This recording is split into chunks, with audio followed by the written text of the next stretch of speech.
You're single again and you're healing from a breakup. Sinasabi nila sa'yo na you can move on by loving yourself more. But the problem is, nalimutan mo na kung paano ulit mahalin yung sarili mo. Let's talk about it here and welcome to Love University, where we learn all about love. I am Grace, your podcast host and also an events host. If you've been listening to this podcast, welcome back. And for those who have just tuned in now, welcome to Love University. Tag nyo naman ako sa Instagram at Miss Gracerubis for your thoughts on the previous and this current episode. So, you're finding it hard to love yourself again. But first, bakit nga ba? Bakit ba natin kailangan mahalin ulit yung sarili natin? Can't we just find someone else to make us feel loved? The answer is no. In my experience and in what I have learned so far, that is the worst mindset that you would have when you enter a relationship. And before we proceed with the process, kung paano ba natin malalaman ulit kung paano magmahal ng sarili natin, then let's answer first why. Why bother? Bakit ba kailangan nating mahalin yung sarili natin at bakit hindi natin yung hihingin sa iba? First reason is because it sets our standard. When you love yourself, you take care of yourself, there's respect and kindness within you. May bait ka sa sarili mo. You model it, and so when there are people who try to come in to your life, you would know when they are not at par dun sa standard na naiset mo sa sarili mo. Kapag hindi pareho or hindi man lang nila matapatan yung love that you enjoy from your own company, you can easily decide whether you want to keep them or let them go.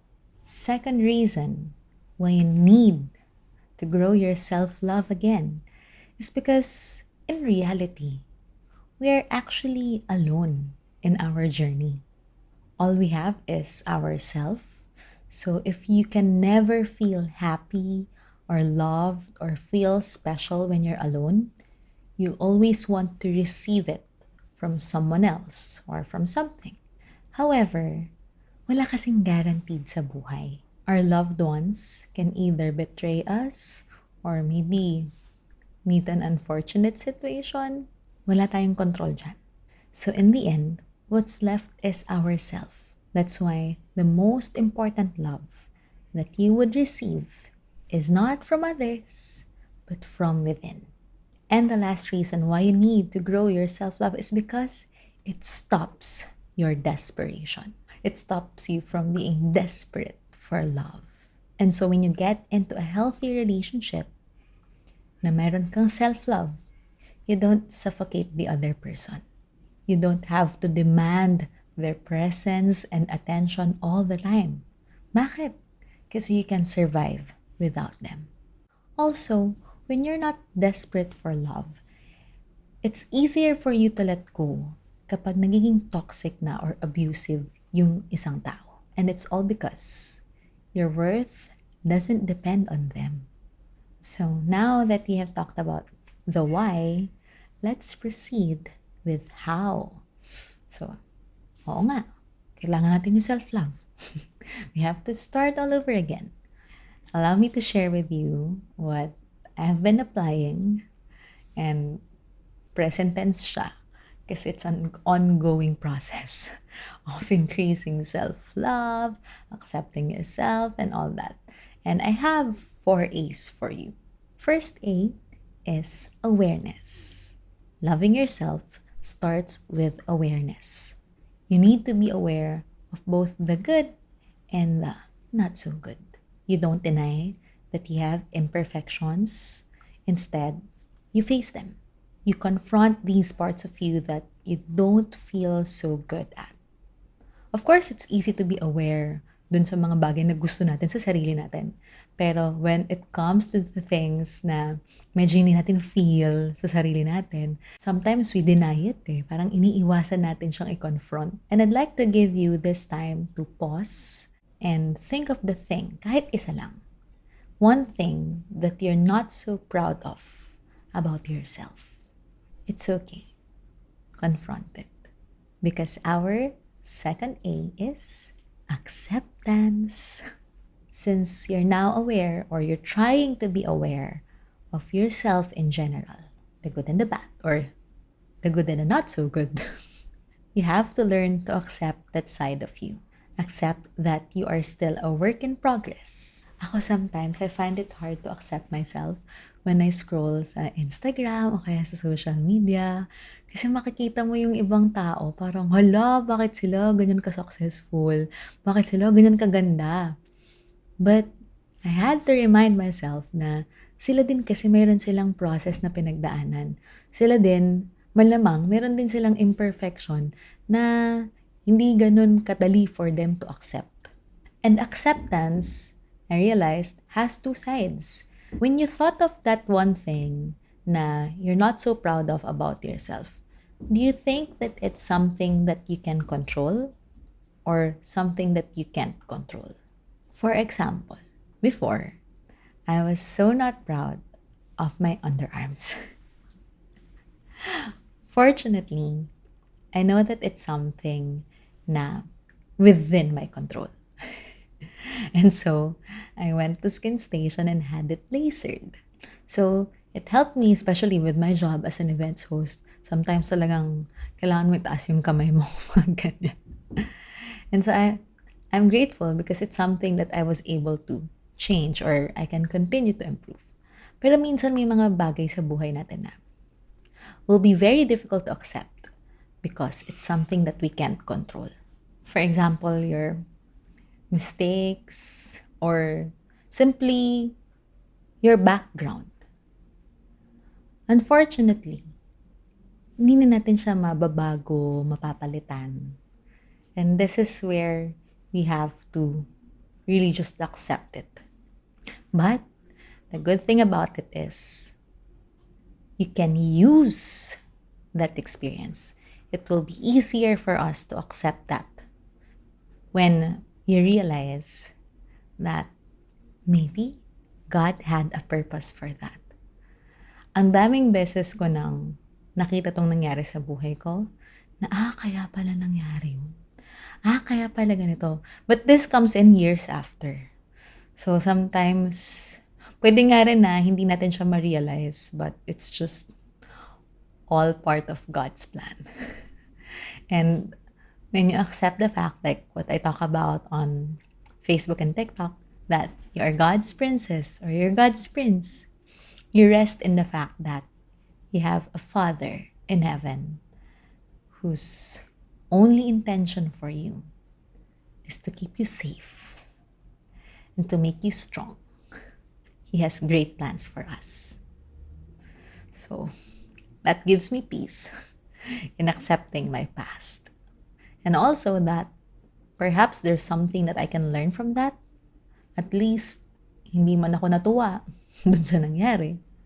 Baka may natutunan naman ako dun that will allow me to be wiser and better, stronger next time. That's acceptance. Our third A is affirmation. Diba isa nga yan sa mga love languages? And so, you should be able to give that to yourself. Yun nga lang. Tayo rin kasi yung unang kalaban ng sarili natin. Tayo yung unang kontrabida. Tayo yung overthinker. Tayo yung nega. Tayo yung unang kumukontra. Wala pa man din, iniisip mo na kung paano ka na mag-feel, paano ka mapapahiya. And nangyayari daw kasi yan because our mind wants to keep us safe. So, tinatry niyang maging aware tayo dun sa mga possible na hindi magandang sitwasyon or possible circumstances that may not be favorable to us. Pero kasi pag puro negative naman, yung pumapasok sa isip natin, it can set us up for failure. So, next time na naisip mong maging nega sa sarili mo, try mo kausapin yung sarili mo in a positive or kung hindi mo pa kaya yung positive, in a neutral way. Pwede palang kausapin yung sarili.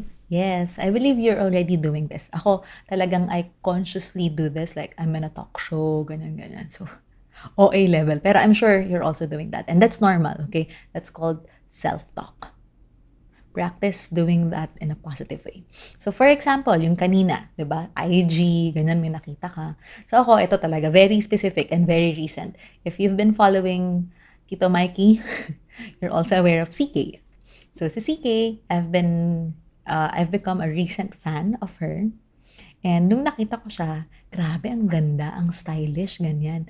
And if I were the old me, probably I would say na, hala, bakit sobrang ganda niya, bakit hindi ako ganyan kaganda? La la la la la. That negative self-talk. But since now I am consciously practicing how to wire, how to train myself, to help myself, ito na yung bago kong script when I see someone who's very inspiring physically and all that. So, nung nakita ko siya, imbis na manibabaw yung inggit or yung too much admiration to that person, I was actually inspired. Because when I see her, I see that she found her style. She found the look that fits her the best. And so actually, she inspires me to explore and find the style that suits me too. So whenever you're in the same situation as that example, be kind to yourself and be the first person that lifts you up. Now, what if yung negative self-talk is something because of a bad breakup, something na nakakalungkot na nangyari sa buhay mo, and it's easy to put the blame on yourself, na you're such a failure, mahirapan ka na humanap ng katulad niya. But instead, what you can do is you can affirm yourself na, hey, I'm proud of you. You did your best for that relationship. Although it's sad that it didn't work out, at least there are things that you learned and made you a better person. Or probably made you learn about how to become a better partner in the future. Now, let's just work on those things so that sa susunod na relationship, meron tayong baon na lessons. Mindset ba? Mindset. Our last A is admiration. Grow your self-love by admiring the goodness in you. Pero Ate Grace, I can't admire myself because I feel like I've been constantly failing in life. It's like napag-iwanan na ako. Then, let's start with small things. Think of one thing that you know you're good at. Ako, alam ko na medyo okay na ako sa pagkikilay. It's one thing that I'm really, really happy for. That I'm really, really proud of myself. Kasi, ang tagal ko siyang, it took me so much time to learn it. Another thing is perhaps you're good at, let's say you're good with time, you're punctual, and you never miss out on any schedule. That's a great thing to be proud about yourself. Not everyone can do that. I can't do that all the time. So admire yourself for at least one thing every day. Kung hirap ka pang maglista ng 3 to 10, at least isa. And do that not just in the evening, but before you start your day. Let's say you're working, start doing this one thing before you start with your day, before you put on your makeup, before you do something. Think of one thing that you can be proud of about yourself. So those are our 4 A's. Awareness, acceptance, affirmation, and admiration. But if you feel that you're still stuck, na parang naging stagnant na yung buhay mo, I recommend that you dive into different kind of activities. Or, pwede mo ding balikan yung mga activities na you enjoyed doing before. Ngayon, gusto mo mag-jogging, go, jog. Kaya gusto mo mag-journal writing, go proceed with that. Do things that can, stir that love for yourself, stir that passion inside of you. Or you can create new memories with yourself or with other people. Like activities na hindi mo pa na-try dati. Meron dyan. And it can be varied ha. It's not just physical. But of course, we can start with physical, like either pampering yourself siya, bettering your physical appearance, or fitness-wise. Something that you can enjoy doing. Like, dati ka pa curious, ano kaya yung pakiramdam ng nagma-mountaineering yan? Try mo, di ba? There's also activities for your emotions. Perhaps you haven't really tried journal writing in the past. Try to do it. And then spiritual or psychological, yung iba talagang, buti na lang sa generation ngayon, very common na to seek a therapist's help. And so if you think that your self-talk is really just damaging or really self-sabotaging, then maybe you need help. And there's no shame in that. I'm actually gonna be very proud of you if you take that active step in helping yourself get up. And of course, don't miss out on your friends. I know that you have some friends na gusto ka nang makabanding ulit and they're waiting for you to heal, or they've always been there, just waiting for you. Reconnect with them. Go out. We're not saying that they are going to fill up your love tank. We're saying that we need to rekindle that fire within. Diba? For you to see something beyond just the four corners of your room. Kung saan ka nagmumukmuk. You have to open to the possibility na, ay, may mundo pa pala. Okay, I know that if you've been through a breakup, ang sarap makinig lang talaga sa mga heartbreaking songs and all that. Just cry. And that's okay. Meron talagang ganung period. But at some point, you have to get up. You have to go out. I'm sorry if it was too much. Was it too much? But I hope that at least one of these could be helpful for you in loving yourself again. The key here is that love is not just for those who are in a relationship with a romantic partner. You can be in love even if wala kang boyfriend or girlfriend, because love can also be self-love. Actually, it's not a can, it must be. It may be tough for you right now, but remember to be kind to yourself and just take it one day at a time. Then hindi mo marirealize, hala, it's been 3 months na pala, it's been 5 months na pala, unti-unti pala nag-heal na ako. I'm praying for you, and I hope that you find the courage and the strength to put yourself out there again, to fill up your own love tank. Remember, you are fearfully and wonderfully made. Thank you for listening to this episode, and I'd really like to know what you think about this. Please let me know and tag me in your maybe IG stories at Miss Gracerubis. Thank you, and till next time. Bye.